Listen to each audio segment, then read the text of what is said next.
So ito na po yung ating talbos ng ampalaya na nakuha rito sa isang side, isang planggana.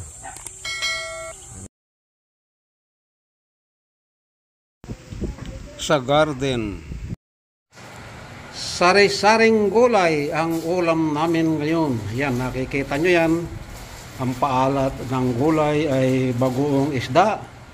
Yan, talong, kalabasa, may sitaw. Yung maiksi po yan, hindi yung string beans. Mayroong alukon, yung baeg sa Pangasinan. At ito naman ay dahon ng ampalaya.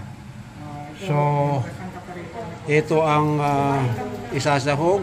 May bangus, ay may tilapia na prito, may tinapang isa, at ito pa ang imamats natin dyan, bangus na prito. So ayan, habang nakaready na yan, pinakukuluan na yung ating sibuyas, kamatis. Yan, diyan lulutuin po mga kapatid. Abangan na lang pag naluto na. Hindi ko na kukunan isa-isa ang paglalagay. Kayong mga taga Pangasinan o Ilocano o Northern Luzon, alam nyo na ang klaseng luto na ito. Ayan, nilagay na yung tilapia. Kahit isang tilapia lang, sapat na. Yun, may tilapia, ay may tinapa pa. Yan yung leftover. So once na kumulo yan, alam nyo na kung ano ang susunod na proseso. Yan.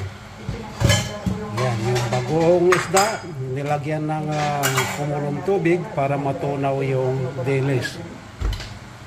So, yan. So, balikan na lang pag naluto na. So, ayan, luto na yung ating dinengdeng. Siyempre, may rice.